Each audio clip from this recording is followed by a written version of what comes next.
हमारे श्रीरंगम में हुए धनुर्दास जी। धनुर्दास जी अपनी पत्नी से इतना प्रेम करते थे कि पत्नी जब चलती थी तो धनुर्दास जी छत्र लेके उल्टा चलते थे। उनके रूप को देखने में इतनी आसक्ति थी। कोई पति अपनी पत्नी से प्रेम करता, पर इतना प्रेम तो कलयुग में भी करने वाला नहीं हुआ होगा, आज की डेट में भी नहीं हुआ होगा कि पत्नी जब बाजार में चले तो पति उल्टा चले उसको देखते हुए। ऐसा प्रेम करने वाला हो सकता है? धनुर्दास जी हुए। रंगनाथ भगवान की सवारी क्रम हो रहा था। आचार्य चरण श्री रामानुज स्वामी जी महाराज भी उस सवारी क्रम में आगे चल रहे थे। तभी धनुर्दास निकला अपनी पत्नी के आगे छत्र लेकर के। बाकी सब लोग तो हंसी करने लगे, अरे देखो देखो देखो कैसा इसके सिर पर काम सवार है। मतलब इतनी बड़ी सभा ठाकुर जी की निकल रही है सवारी, इस बीच में भी अपनी पत्नी के ऊपर छत्र लेके चल रहा है। लेकिन ऐसा विचार करने की क्षमता जीव मानवों की होती है, ठाकुर जी की नहीं, आचार्यों की नहीं।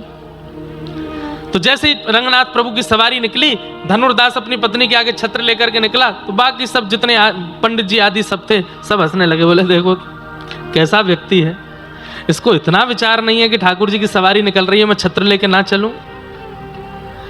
लेकिन रामानुज स्वामी जी की दृष्टि क्या हुई कि इसमें दर्शन का लोभ तो है, पर वह लोभ गलत जगह लगा है।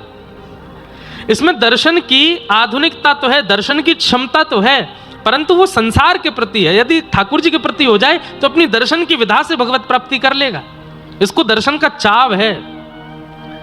और स्वामी जी ने कृपा करके अपने शिष्यों को भेजा, बोले धनुर्दास को बुला के लाओ। तो पहले ही सब लोग आश्चर्य, बोले धनुर्दास जैसा कामी व्यक्ति, उसको आचार्य चरण अपनी शरणागति क्यों दे रहे हैं? बोले बुला के लाओ। धनुर्दास जी आए, बोले कहिए आचार्य चरण, आपने मुझे याद किया। बोले हमने आज देखा जब सवारी निकल रही थी तुम अपनी पत्नी के ऊपर छत्र लेके चल रहे थे। क्या करूं स्वामी जी, संसार में उससे खूबसूरत कोई है ही नहीं। मैंने इतना सुंदर मैंने किसी को देखा नहीं, उसके रूप को देखने से मेरा मन भरता नहीं। अभी आपसे मिलने के लिए आया हूं, मुझे बड़ा विरह हो रहा है कि मैं अपनी पत्नी को देख क्यों नहीं पा रहा। आप जल्दी मुझसे चर्चा करके मुझे निवृत्त करें, मैं फिर से जाके उसको देखूंगा।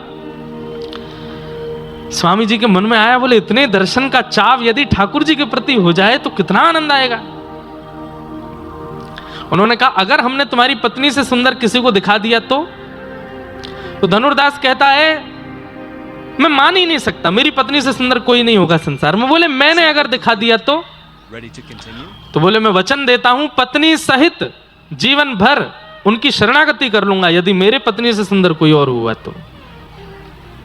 चलो रंगनाथ प्रभु के सन्मुख लेकर के गए। कपाट के भीतर जाकर के आचार्य चरण ने प्रार्थना की, येनम रक्ष जगन्नाथ, इसकी रक्षा करो।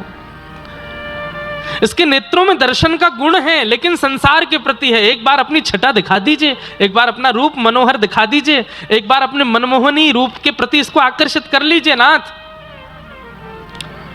अब देखिए ठाकुर जी ऐसे ही किसी को रूप नहीं दिखाते, लेकिन आचार्य की इच्छा हो जाए कि इस पर कृपा करो तो भली उस व्यक्ति का भजन नहीं है, साधन नहीं है, जप नहीं है, नियम नहीं है, तप नहीं है, लेकिन आचार्य ने चाह लिया कि इसको ठाकुर जी दिखें तो ठाकुर जी दिखेंगे। धनुर्दास सामने खड़ा है और प्रतीक्षा कर रहा है मैं कब फ्री हूं, जाके अपनी पत्नी को देखूं। जैसे ही कपाट खोले, शंख चक्र गदा पद्मधारी श्रीमन नारायण शेष नाग पर बैठ गए और जैसे ही अपने रूप लावण्य का दर्शन कराया, कस्तूरी तिलकम ललाट पटले वक्षस्थले कौस्तुभम।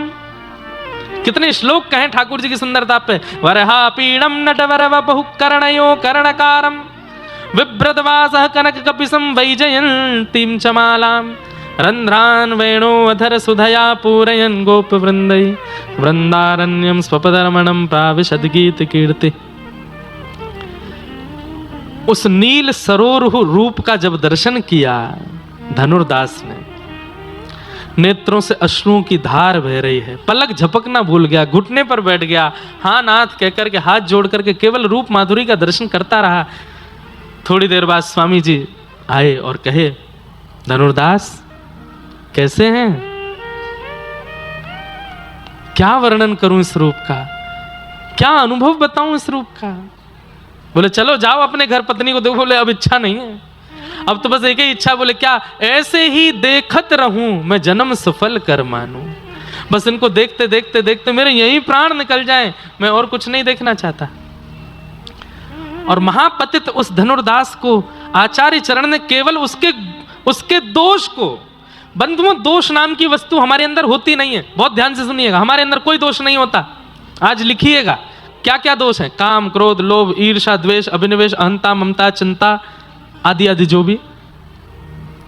वो दोष कब कहलाते हैं, जब संसार के प्रति हो, और वही गुण यदि ठाकुर जी के प्रति हो जाए तो वो भक्ति कहलाएगा,